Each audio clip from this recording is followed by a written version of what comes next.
Maskati. Maskwera zvakanaka here? Taswera masweravo. Shevati chengeta havo. Uye tinovatenda nemukana wavatipa kuti tipfuurire mberi neshoko ravo. Amen. Amen. Notatapfuurira mberi, tinokukumbirai mose iyemi muri pano nevamwe vose vasipo vachauya. Tinokukumbirai kuti kana mogara kana kumira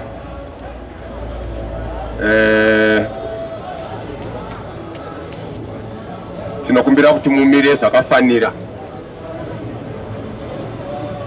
sezvakatemwa nesangano rezveutano repasi rose, zvikatemwawo nehurumende yedu yeZimbabwe. Hurumende yedu yakatema chirevo chokuti nekuda kweCovid-19 vanhu ngavaedze nepavanogona kuchengetedza social distance. Vanhu ngavaedze nepavanogona kupfeka mamaski. Vanhu vaedze nepavanogona kusanitizer. Amen. Amen. At the same time tichiita izvozvo zvakatinakira, ngatiedzeiwo nepatinogona kuti tive vanhu vakarurama. Nokuti shoko riri kuti kana ndikange ndatuma hosha yakaipa panyika, kana Noa naDhaniel naJobho varipo panyika ipapo pandatuma hosha, kururama kwavo kuchavarwira. Amen. Amen. Saka chikurukuru ndechekuti vanhu tirurame.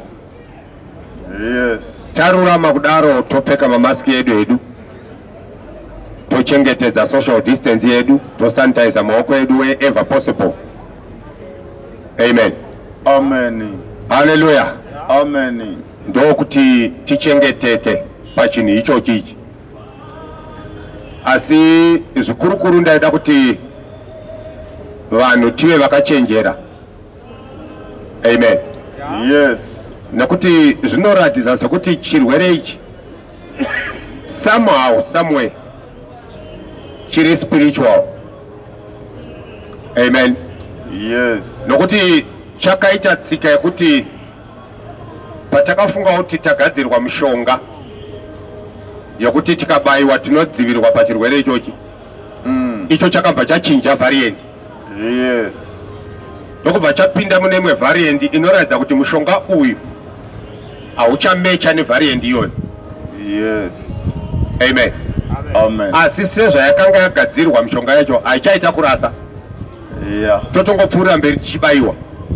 Asi zvinoratidza kuti variant yapo haichawirirana nemishonga iyi. Chanzvenga chikuita kudhoja kudai. Amen. Iye zvino ndonzwa kuti chane imwe variant futi kunzi Delta. Zvoreva kuti hazvina kumira zvakanaka. Amen. Amen. But manzwisiro etinoita ndeyekuti chinhu chatinoziva chinochinja makala kudai, chinoita sechinochinja asi icho chiri changoramba chiri one. Inyoka inonzi shato. Amen. Amen. Nyoka inonzi shato ndo inoita fanika iri kuchinja makala kudai. Zvokuti ukamboona brown ofunga kuti rega ndirambe takatarisa brown, ona brown yakuchinja yakuita blue black. Onaita kamwe kane kagreen kakasangana nedark blue. Yambirwa pairi kuita izvozvo izvi inenge ichimuvha. Saka kuita seinochinja makala kwainoita shato yayo inenge iri movement ichivaraidza iwewe kuti uyeverwe nemavara aya anoita seari kuchinja, iyo ichiclosa ini kuya kuzokubata. Amen. Amen. Saka chine tsika yekuchinja ishato, kuzvishandura. Amen. Hallelujah. Amen. Saka shato chi. Hallelujah. Verse ya 7 ndudi. Zvakazarurwa chapter 12 Ya, kana kubvira pa verse ya 6. verse 6. Ya, Mukadzi akatizira kurenje mukadzi akatizira kurenje. Aitiza nyoka. paakagadzirirwa nzvimbo naMwari Kurenje uku kune nzvimbo yakanga akagadzirirwa naMwari kuti vamuchengetepo mazuva ane churu kuti Mwari vamuchengete ari murenje imomo mazuva ane churu 1260 days. Amen. Yes. Hallelujah. Yes. 1260 days. Ndo nguva yaichengetwa mukadzi uyo achichengeterwa kurenje Yes. kunzvimbo yakanga akagadzirirwa naMwari. Aha. Nokuti aida kuurawa nenyoka. Yes. Amen. Yes. Nyoka yanga isingadi kuuraya iye chete. Aha. Yaida kutanga yauraya mwana womukomana aizvarwa nemukadzi uyu. Yeah. Kana yapedza kuuraya mwana mukomana yozouraya mukadzi. Yes. Haleluya. Yes. Saka mukadzi akazopuwa mapapiro egondo guru kuti apururukire kurenje kunzvimbo yakagadzirirwa naMwari kuti vamuchengete for 1260 days. Yes. Amen. Yeah. Yes. Kurava kuti 42 months. Verse 7. Verse 7. Zvino kurwa kwakavapo kudenga. Kurwa ndomva kwavapo kudenga. Kudenga kwakamboita hondo. Saka hondo haina kutangira panyika. Yeah. Mikaeri navatumwa vake. Kaona maakurwa hondo panyika haina kutangira pano. Yes. Yakatangira kudenga. Saka panyika panongoitwa sezvinoitwa kudenga. Yeah. Amen. Yes. Hallelujah. Amen. Panyika panoitwa sezvinoitwa kudenga. Yes. Inda munogara. Simukai mugara. Ya rova iyi pasi. Kana manonokero. No. No. Ndaizvenyu munhu waMwari. Hallelujah. Yes. Amen. Yeah. Ya. Saka mweya mutsvene wakachenjera. Yes. Saka Pauro akanyora kuti musakurumidza kuisa maoko pamusoro pemunhu. Pamusoro pemunhu. Musakasike ngoti munhu auya ndakuda kudato aiwa. Musakasike. Yes. Hallelujah. Yeah. Mwari ngavatibatsire naye. Amen. Saka panyika panoitwa sezvinoitwa kupi? Kudenga. Kudenga ndo munyengetero wakanzi nevadzidzi tidzidzisei kunyengetera. Yes. Ndomba Ishe Jesu vadzidzisa vadzidzi vavo kudi? Kunyengetera. Kunyengetera. Pamashoko ekudzidzisa kwavo pane mashoko anoti ushe hwenyu ngahuuye. Yes. Kuuya kupi? Panyika. Uchibvepi? Kudenga. Munoda kuti huuye zvigodii? Kuti kuda kwenyu imi Mwari. Yes. Kuitwe panyika sezvakunoitwa kudenga. Amen.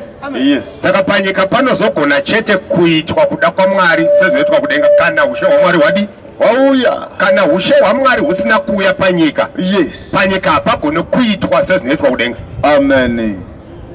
Amen. Amen. Hallelujah. Amen. Saka zvinoita kuti zvinhu zvese zvinoitwa panyika zvinotangira kudenga. Yes. Zvozouya panyika. Saka panyika iground remanifestation yezvinhu zvaMwari zvinoitwa kudenga kana kuti zvakaitwa kudenga.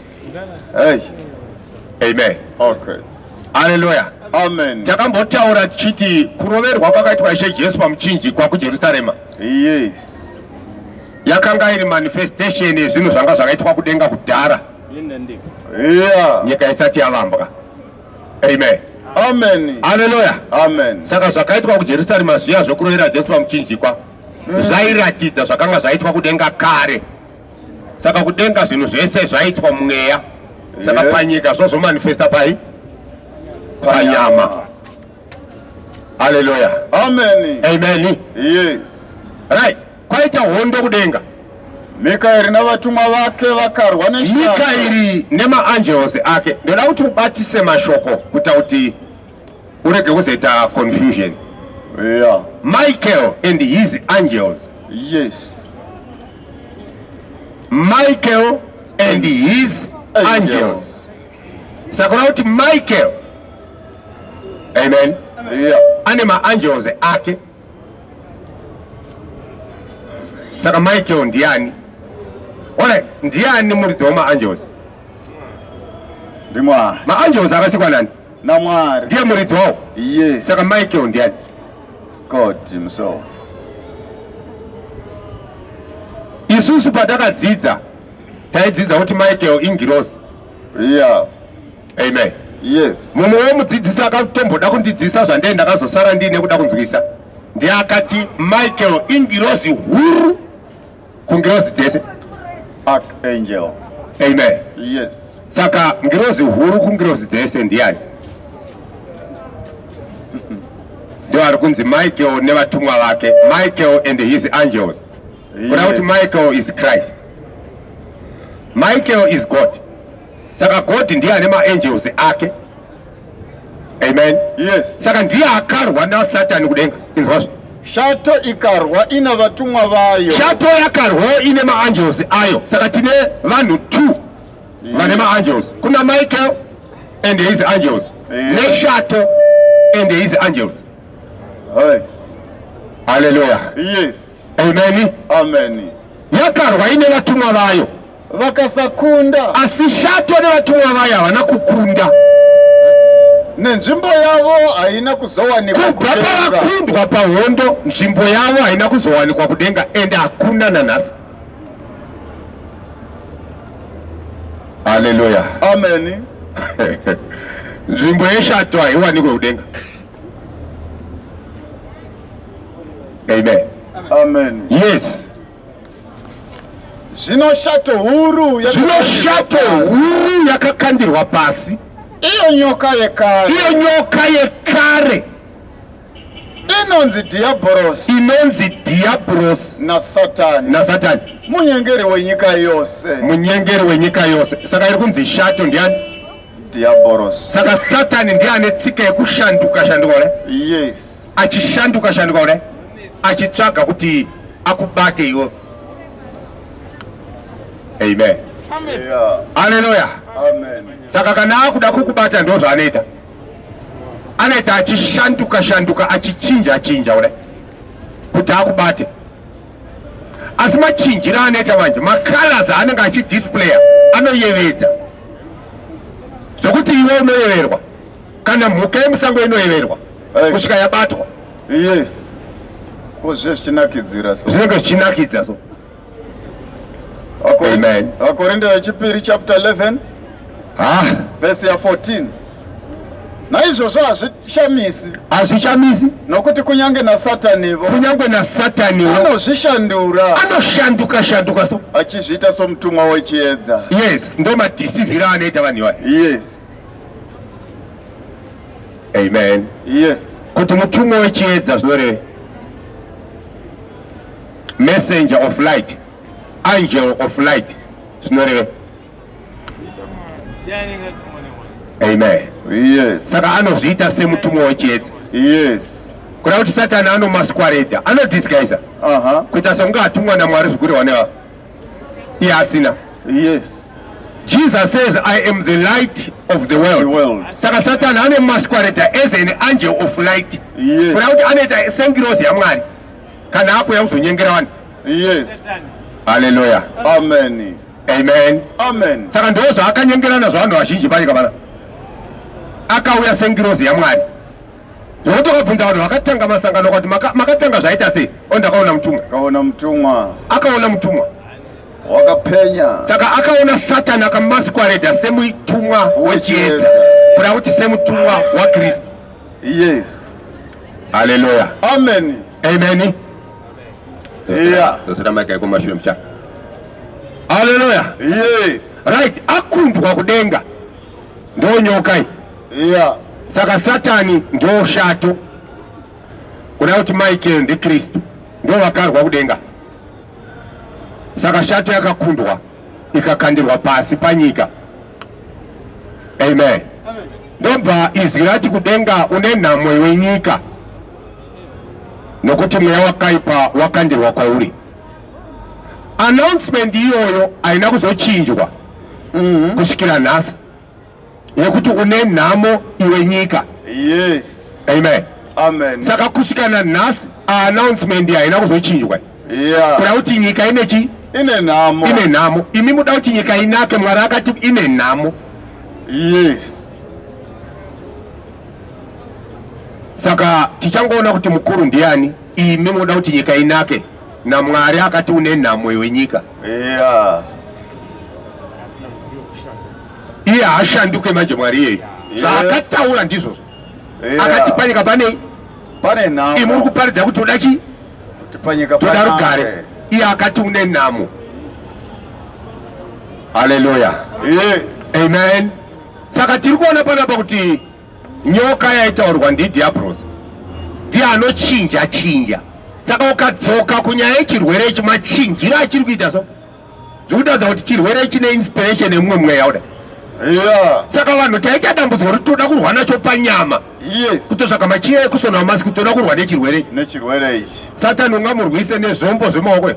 Kwete. Pauro anoti hatirwi nenyama neropa. Yes. Amen. Amen. Ndo challenge yaitika pasi rino rese vada kuedza kurwa nechirwere ichi physically vashandisa brain kudai. Hazvisi kuda izvozvo. Chapter 10 verse 3 vakorinde vechipiri. Nokuti kunyange tichifamba nenzira yenyama. Kunyangwe tichifamba nenzira yenyama panyika pana. Hatirwi nemitoo yenyama. Asi kana takurwa isu hatirwi nemitoo yenyama. Nokuti nhumbi dzedu dzokurwa nadzo. Nokuti maweapons edu ekurwa nawo hadzizi dzenyama. asi enyama. Asi dzine simba pamberi paMwari. Amen. Yes. Saka pakurwa nechirwere icho varume rikaini kutaurira chokwadi chaicho chakakwana. Hapasi kudiwa maweapons enyama. Yes. Amen. Hapasi kudiwa maweapons enyama. Pari kudiwa zvombo zvemweya. Nekuti nyaya iyi yemweya. Hallelujah. Amen. Saka Mwari akangopa a solution yekuti kana ndatuma chirwere chakaipa panyika, kana vanhu vangu vakatimudzwa nezita rangu vakatsvaka isiso changu vakazvininipisa vakasiya nzira dzavo dzakaipa vakanyengetera, ndichavanzwa kudenga, I will heal their land and forgive their sins. Yes. Amen. Amen. Saka pakurwa kwedu tinonyengetera. Yeah. This is the warfare we are fighting. Saka izvozvi paCovid pada vanhu vanonyengetera, asi shoko rakaspecifya kuti vanonyengetera ndivanani, nevakatumidzwa nezita raMwari. Saka isiri yengoti angoda kuunganidza vanhu ane simba rokuunganidza vanhu kuti ngatinyengetere ngatiite isvondo. Aiwa, makatumidzwa nezita raMwari here nhai baba? Muri vaMwari here nhai amai? National Day of Prayer. Hallelujah. Yeah, ndo paita challenge panyaya. Yeah. Amen. Izvo zvikutaura kwatinoita shoko raMwari wo. Vemapepa navo vari pano. Yeah. Varida kuzonyora kuti vadefya maprotocols egovernment. Yes. Hallelujah. Amen. Endai munonyora zvinopfuura izvozvo. Sure. Ndokuti mapepa enyu atengwe muite mari. Mukasadaro munobhuroka. Yeah. Saka mazuva ano tamboita money maker kwamuri. Yes. Mumboita mari nesu, nyorai. Yeah. Amen. Amen. Hallelujah. Amen. Ndozvo zvakaita. Saka Satani ndiye ane tsika yekuchinja enoti amudelta variant. Yeah. Chiri kuchinja. Yes. Zvokuti delta variant neSinopharm hazvichamechi. Yeah. Saka Sinopharm tangobaya naye du, ngatichibaya naye zvedu, asi kuti padelta variant haimechi. Yes. Chachinja. And it's always ahead of us. Yeah. Hallelujah. Amen. Pakutoda imwe vaccine. Hey. Amen. Zvombo zvedu hazvisikanawo. Zvataurwa nazvo isusu. Namheno kana mask iri spiritual. Wozi chombo chakurwisa COVID. Yes. Yeah, hameno kana chiri spiritual ichocho. Zviro kwazvo hachisi. Amen. Yes. Hallelujah. Amen.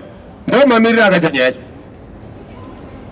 Saka isusu tine mandate kana kuti tinongori neobligation yekukudza ichi chete. Chokwadi chete. Ende takadzidzisana tikataura kuti hakuna chimwe chokwadi chinopfuura Jesu Kristu. Yes. Saka tinokudzai zvaJesu Kristu chete. Yes. Kana mozoenda kunoita zvimwe henyu modi henyu moenda henyu kunoita, asi takuudzai zvaKristu, Jesu. nokuti Kristu akati ndini nzira neupenyu nezvokwadi.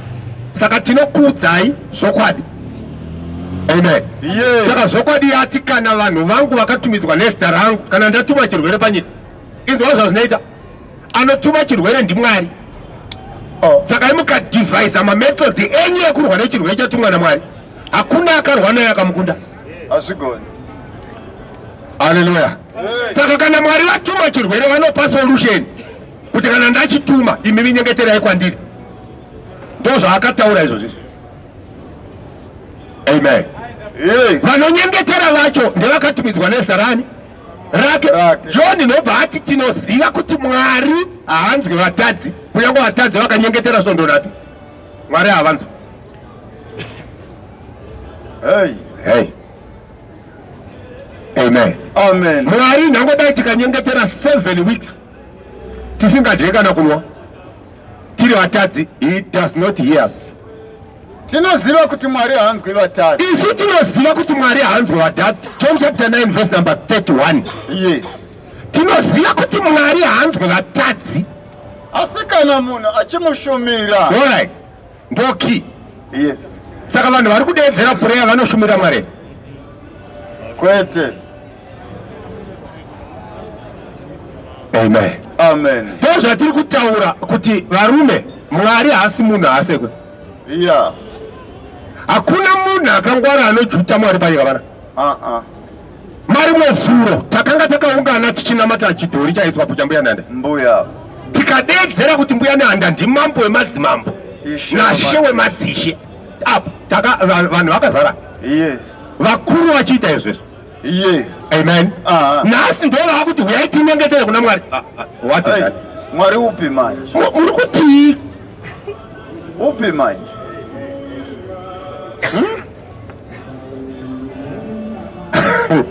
Yeah. Hallelujah. Yes. John chapter 15 verse 7. Yeah. Kana muchigara mandiri, kana muchigara muna Kristu, namashoko angu achigara mamuri, neshoko raKristu richigara mamuri, kumbirai zvamunoda muchaziitirwa. Munopuwa mvumo yekukumbira zvamunoda zvichiitwa naMwari. Yes, condition. Saka kukumbira kuna Mwari kuri conditional. Akungoti vanhu vanongotaurana vari kumba kwamurume nemukadzi kuti mangwana deedzirai prayer. No. Kwete. Hallelujah. Amen. Yeah. Saka munogona kuunganidzana. Yeah. Mukatora nevakuru vezisvondo mukaswera muchinyengetera. Yes. Asi Mwari haanzwi vanhu vakadaro. Yeah. Uku mabva kunoshumira ichi modzoka motira kunyengetera kuna Mwari. Aya. Mabva kunoshumira ichi moya moti handei kunonyengetera kuna Mwari. Muri kuti Hallelujah. Amen. Amen. Amen. Zvino Mwari akaramba nyaya yekunamata zvifananidzo. Akatotaura kuti chivi chekunamata zvifananidzo chakafanana nechivi chekuuka. Yes. Kuda kuti kunamata zvifananidzo chivi. Munhu anoita zvivi ndiye mutadzi. Saka Mwari haanzwi chi? Vatadzi. Haanzwi vatadzi. Saka handichaziva kuti maprayers aya zvodii mani. Hallelujah. Amen. Yeah, Mwari ngavatibatsire. Kungotozivisana chokwadi kudai kuti kana vanhu vozoita zvavanoita vachizivawo, nekuti James anoti kana munhu akaziva chinhu chakanaka akarega kuchiita ane zvivi munhu iye. Saka tokuzivisai zvinhu zvakanaka kuti vanhu ngavarurame. Kana varurama vonyengetera kunani? Kuna Mwari. Kuna Mwari maita ma 4 days, ma 6 days, ma 10 days. Yes. Makarurama ndokuti Mwari akunzwei. Amen. Amen. Hallelujah. Amen. Ini ndinotonzwa kutya kudai kuti pangoitwa izvozvizvi zvaitwa izvi gare gare nguva diki diki ndopatanga kusumuka chirwere. Masumukire achaita zvangobva ipapa kumashure uko chirwere chachiri under control, but pangoitwa izvi takambotaura tikati zvaitwa zvinhu izvi but cherechedza kuti zvinopera mushe. Zvaitwa ichokwadi but cherechedza kuti zvitopera mushe here izvo zvinhu izvi. Haleluya, amen. ende iye zvinezvi dhenja yataanayo ndeyekuti kunyange tikatsanya Mwari haachatinzwa, nekuti takasarudza vamwari vedu vatoda kushumira. Yes, tikatovamisa apo tikati ava ndovamwari vedu, ndomambo wemadzimambo. Chapter 97 vapisarema vhesi ya 7. Hey, nokuti vose vanoshumira mifananidzo yakavezwa, vose vanoshumira mifananidzo yakavezwa kana yakaweredwa vachanyadziswa naMwari. Ivo vanozvirumbidza pamusoro pezvifananidzo, kutoita pride kuna munhu achizvikudza kudai, kuti tamisa chifananidzo. Komani sei maZimbabweans musingatye Mwari?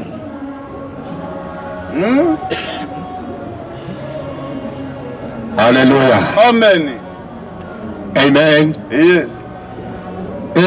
Regai ndikutaurira, isusu hatina option pashoko raMwari, nokuti takanyorwa kunzi tisazowedzera kana kutapudza pashoko iri. Saka kana toritaura kudai hatitaure kuti vanhu vatifarire, kwete kuti tizodaidzwa kana kunana State House kana kuti kupi. Tinotaura kuti vanhu vaponeswe. Katichitodaidzwa ikoko kutodaidzirwa kunzi uyai mupindure zvamaitaura. Ndo zvatingatodaidzirwa. Yes, kunze takakunzwai muchitaura kuvhidhiyo iyi tinayo. Maiti kudii apo? Right. Amen. Yes. Zvino kana vakadaro vanenge vaitirwa nyasha. Tokudza Mwari zvakanyanyisa. Kuti matiti aiti kudii? Regedzai tirege kutaura isu. Yes. Ngatidzokei kubhuku. Tonovabatira iyo iya yamakasimudza musi uya muchiti so help me God. Tora iyoyo buku yenyu yedu tombovhara. Nekuti mungati tine yedu yatakapuwa nevarungu. Yes. Haleluya, amen. Tora yamakasimudza iya mukati so help me God, muvhure Isaiah 44 verse 9.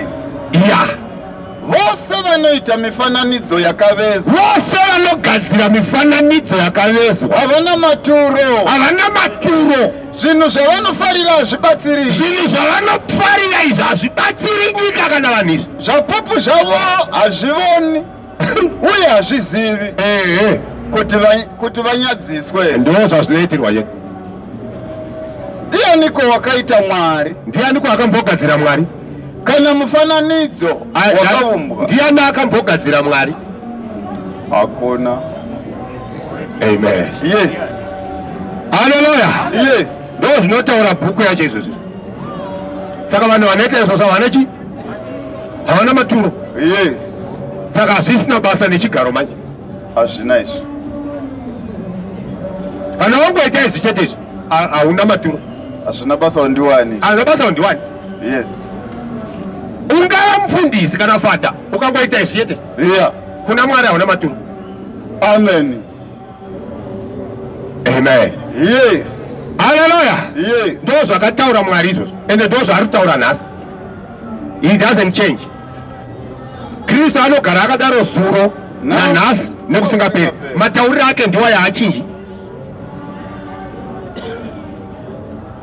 Haleluya. Amen. Mwari ngavatibatsire. Yes. Mwari ngavatidi? Ngavatibatsire. Ndo mashoko atinoda kuti mungozivai. Saka izvozvi titopfuurira mberi neshoko raMwari. Sudurukanai, musanyanye kubatana, munotorwa nemapurisa. Amen. Yes. Zvino mukatorwa handifunga kuti munogona kuzvidairira ba, ini ndinokwanisa kuzvidairira. Ati mukatorwa manje zvinonetsa. Amen. Amen. Isu tinokwanisa kuzvidavirira nekuti hatidaviri isu pachedu, asi shoko raMwari ndo rinotidavirira. Yes. Saka Jesu akatoti kana imimi maenda kunomhangarirwa kukoti, musatya kuti muchataura kuti kudii, nekuti Mweya Mutsvene ndiye achadii? Achataura. Saka imi kana musina that spirit musabatane munotorwa. Amen. Amen. Hallelujah. Amen. Saka mashoko atinongora batishio chizana. Kuti suduruka nayi mumire mamutere shoko renyu makamira zvakanaka. Yeah. Zvineka safetywo kunyangwe zvazo zvisina zvazoya kutibatsira nazvo. Yes. Amen. Amen. Nokuti sure kuti vanhu kana vaita zvinhu zvavo avadi kubvuma utakundwa. Avadi. Especially kana vagadzira zvinhu zvavo vanhu. Yes. Avabvume kuti zvinhu zvavo zvinofoira. But proof inenge iri paground inenge tadza zvinhu zvadii? Zvafoira. Zvafoira. Amen. Amen. Izvozvi proof yemamaski panyika yakaprufwa neCovid kudhara kuti maski yafoira. Yes. Asi vanoramba vakamira maski. Ukatosaiteka unobhadhaswa mari kupolisi. Yes. Asi zvapruvha beyond doubt kuti maski yadi yafoira. Nekuti varume kuIndia kune mbiri yekufiwa kuya kuri kufiwa vanhu vakapfeka mamaski. Yeah. Saka iproof yekuti maski yadiyo yafoira. asi vanhu vakaigadzira vasita kuti inzi yafoira. Havabvume. Asi chokwadi chekuti yafoira. Yes. Amen. Isu tine mamaski ekujoinidza yekuti towana zvigamba zvejini oisa chimwe chigamba zvobatana zviri oisa pamuromo. Uinayo 3 months uchipfeka. Uko maski inopfekwa 8 hours. Haichashanda. Uko inopfekwa asi ona mafirwo ari kuitwa iko. Uri kupfeka 3 months. Uko inopfekwa 8 hours. Inenge yatocontaminated haichazobvumirwa kuisa kumuromo futi. Uno yako nemwedzi minganiwina iwe. Hallelujah. Kuwacha nezvimwe zvisingawachike. Yeah. Kuti udzokorere kupfekwa ne?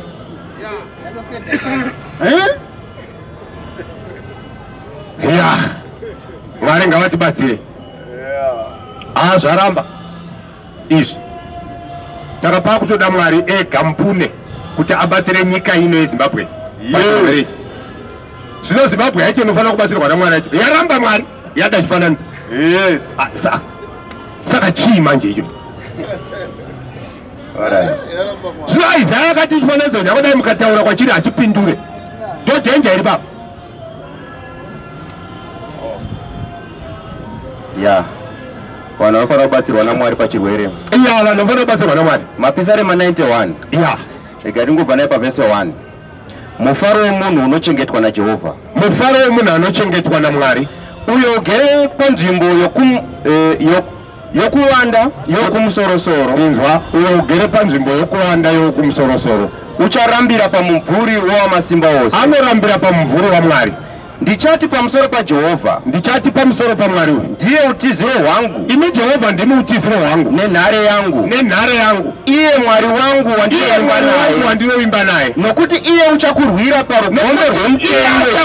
parugombe rwomutei weshiri. Napahosha inouraya zvikuru. Pahosha inouraya zvikuru ucharwirwa naMwari. Ndiyo nyaya tikutaurira Zimbabwe. Zimbabwe ngaizive kuti pahosha iyi inouraya inogona chete kurwirwa naMwari. Yes. Saka zvakutodiwa ndizvo kutoti vatungamiriri vacho veZimbabwe vatodzoka vatarire kuna Mwari kudai. Yes. Kana vachiudza nyika kuti varume nyaya apana paya kuti handaitesa kuna Mwari. Vanhu voenda kuna Mwari. Yeah. Amen. Nekuti kune umwe akambozviita ka. Muprofita Jona chapter 3. Yeah. Zvino shoko raJehovha rakasvika rwechipiri kuna Jona. Shoko raJehovha rakauya second time kuna Jona. Richiti, simuka uende Ninive. Simuka uende Ninive weJona. Riya guta guru. Unoriparidzira zvachakurayira kuti uriparidzire. Ipapo Jona akasimuka akaenda Ninive. Sezvo akarayirwa neshoko raJehovha. Zvino Ninive raiva guta guru.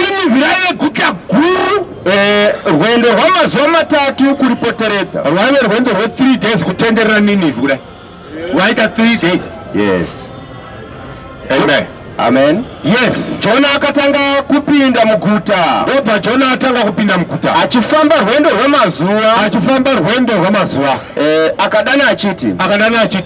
kwasara mazuva ana makumi mana, kwasara 40 days. ipapo Ninivhi richaparadzwa. Ninivhi richaparadzwa after 40 days. Vanhu veNinivhi vakatenda Vanhu Mwari, veNinivhi vakatenda Mwari, vakatara nguva yokuzvima zvokudya. chekutanga kutenda. Yes. Wozotara nguva yekutsanya. Yes. Hamutsanye musina kutenda. Ameni. Yeah. Amen. Ameni. Vakatenda Mwari ndokubva vatara nguva yekuzvinyima zvekudya. Vakafuka masaga, Vakafuka masaga kubva kuvakuru pakati pavo kusvikira kuvaduku pakati pavo. kuvadiki pakati pavo. Shoko rakasvika kuna mambo weNinivhi. Shoko lobva rasvika kuna mambo, kuna president weNinivhi. Ya, akasimuka pachigaro chake cheushe, Akasimuka pachigaro cheushe anzwa shoko, akabvisa nguo yake, akabvisa sutu yeushe ule, akafuka saga saga nokugara mumadota, ndobva agara mumadota kuzvininipisa. akarayira Akarayira nyika, akaparidza muNinivhi rose chirevo chamambo mambo achitaura paTV, nechevakuru vake, achitaura chirevo chapresident nechekabineti yake, achiti vanhu kana zvipfuwo kana ng'ombe kana makwai ngazvirege kutongoravira chimwe, kuenda kunofura, ngazvirege kufura kana kunwa mvura, asi vanhu nezvipfuwo ngazvifukidzwe masaga, ngavadane kuna Mwari nesimba, ngavatendeuke mumwe nemumwe panzira yake yakaipa. President anofana kudedzera mashoko aya. Yes. Ndokunge vatenda. Zvakamboitwa zvisi zvinyowani. Yes.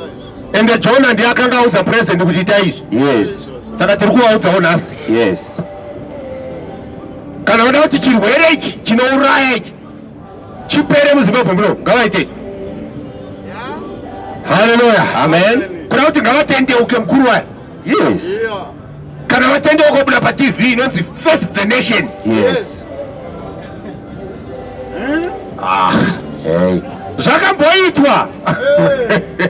Amen. Haleluya. Amen. Saka mukuru, in as much as we respect you so much, Yes. and we accept you are the only president of Zimbabwe at the moment. Amen. You are our leader, but above you there is God. Yes. And it's God who put you there. Yes. So God is commanding you Yes. to repent. After repenting, make a Face the Nation program. Yes. Tell every national person of Zimbabwe Yes. to fast and repent and pray to God Yes. because of this COVID-19. Amen. This is the only way we can defeat COVID. Amen. Hallelujah. Amen. Saka iri kana muri pano wakomana, endai naro munosvitsa kumukuru, ndoziziva kuti muri pano. Varipo. Apa unganwe kudai musipo kunyepa, nyika ingatorwe. Saka ndoziva kuti muri pano. Yes. Endai munovaudza kuti ndozvataurwa naMwari. Yes. Asi Mwari ashandisa muprofita anenge Jona, munhu asina nemumhu wese, asina kana maturo, Yes. nokuti mukatoudzwa kuti ndiye ataura munoti hachiikwe ichocho, asi ndiye atumwa naMwari neshoko iri kwamuri. Amen. Amen. Amen. Zvino kana muchitya Mwari uye kana muchiziva kuti Mwari ndiye akakuisai pachigaro chamuinacho ichi, mashoko ake areva kwamuri ndiwayaya.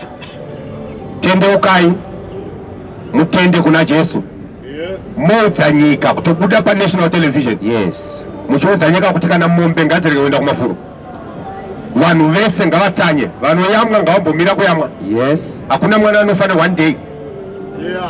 Amen. Amen. Vanoyamwa ngavambomira kudii? Kuyamwa. Vanhu tinyengetere kunani? Kuna Mwari. Kuna Mwari pamusoro peCovid. Ndo solution yatapuwa nani? Na Mwari. Na Mwari. Yes. Saka yedu ya ngatimboihodha imbichana, Kuisa paruti. timbotanga iyi. Amen. Kana taita izvi manje izvi tozoudza vanhu kuti pfekai mamaski, asi taita zvipi izvi. Regai tinzwe kuti panguva yachona zvakashanda here. Vesi ya 9.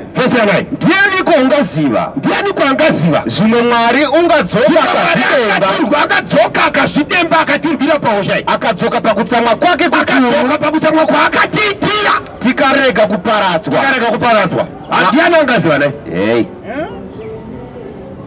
Haleluya, ameni. Yes, Mwari akaona zvavakaita, Mwari akaona zvakaitwa nevanhu veNinivhe kuti vakatendeuka panzira yavo yakaipa. Mwari akazvidemba pamusoro pezvavakaita, akasazviita, akabva aregedza kuvaparadza, kuda kuti akabvisa hosha.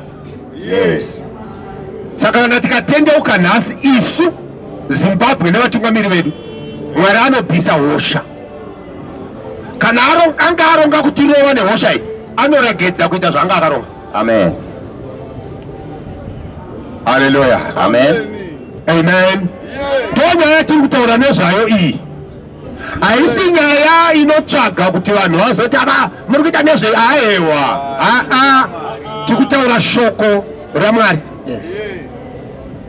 Zvino nezuro tainzwa Pauro achinzi ndakutuma kuvaIsraeri nokuvahedheni nokumadzimambo, kuda kuti mapurezidendi anotoridawo futi, anofanira kuparidzirwa. Amen. Saka taita rombo rakashata muZimbabwe rokuti vatungamiri vedzisvondo vane access kuna purezidendi havasvika vachitaura shoko raMwari. Mapisarema chapter 2 verse number 10.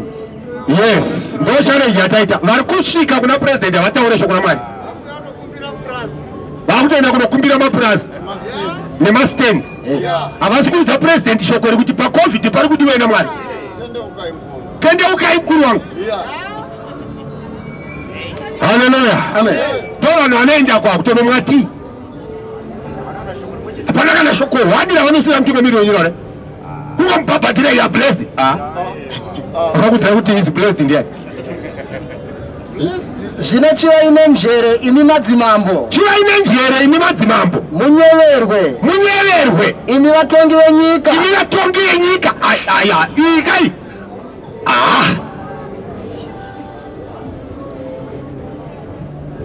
Haleluya. Amen. Nyeverwa imi vatongi venyika. Amen. Yes. Shumirai Jehovha nokutya, namatai Mwari nekutya, mufare muchidedera. Haleluya. Yes. Imbotaura chimwe chibhuku chandamboona chiri mukabhegi pasapa, mune chibhuku chiri imomo. Amen. Yes. Mwari ngavatibatsire kwazvo. Shuwa ava vakuru vanotungamira nyika vanhu vekuti munhu wenhando hagoni kusvika kwavari. Yes. Iwe ndikakutuma kwauende haukusvike. Amen. Asi vanoda shoko rani raMwari. Haleluya. Saka Mwari atoona kuti ndiyo nyaya iripo kuti vanoda shoko but kwavanogara hakusvikike. Vane tight security. Amen. Akamba asaudza Pauro akandoda kuti uende nevhangeri kumadzimambo. Kunoendwa sei? Hakusvikike kupalasa. Amen. Mwari nobva adivhaisa a plan yekuti Pauro asungwe, ataura zvinenge zvakaipa kudai, nobva asungwa. Nyambirwa kusungwa ndiwo mukana wekunosvika.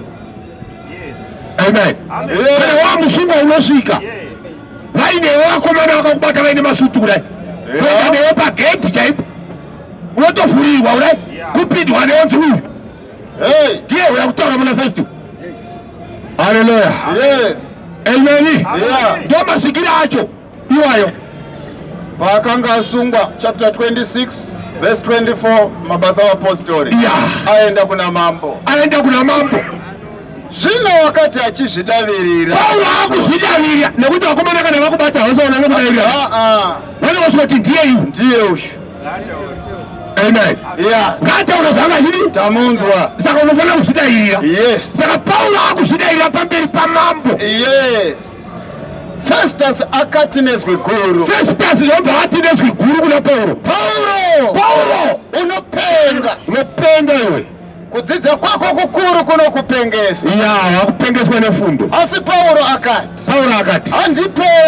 handipengi Festus wakakurumbira your excellency, kuti Festus akakurumbira kuti your excellency, yes, I am not mad, asi ndinotaura mashoko ndikutaura mashoko amazokwadi nouchenjeri, ndichataura newisdom, nokuti mambo wandinotaura nokuti naye president wandiri kutaura naye ndisingatyi. vanoziva izvo, vanoziva shoko randiri kutaura iri, nokuti ndinoziva kuti hapana chinhu chinhu cheshoko iri chakavanzika kwamuri, nokuti chinhu ichi hakina kuitwa pakalanda. Mambo Agripa, munotenda vaprofita vakataura zvaJesu here?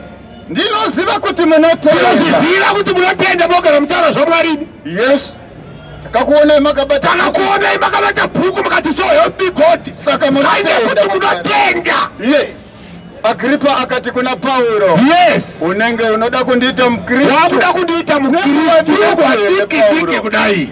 Paulo akati kuda kuti mambo Agripa nyaya yapano ndekuda kutotendeuka. yes, ende ari kukonfirma kuti kana munhu atendeuka anoitwa Mkristo. yes, saka vava vanoti hatizi vaKristu aya, havana kutendeuka. yes, amen. Hey, Paulo akati ndinonyengetera kuna Mwari kana nenguva duku, kuti kana nenguva diki, kana nenguva huru, kana nenguva hombe, kuti musava imwe mambo munotendeuka, vose vanondidzwa nhasi vaitwe kuti seni, muitwe seni kuva Mukristu, asi vesine asi zvisungwa mune mushayi kusungwa sezvandakaitwa. yes, saka vanofana kutendeuka. yeah, Mambo Agripa must repent. but vanorepenta kana munhu ava kuzvidavirira, vanorepenta kana munhu akuzvidavirira vamusunga, vamusunga. yeah. Saka kana asava kusungwa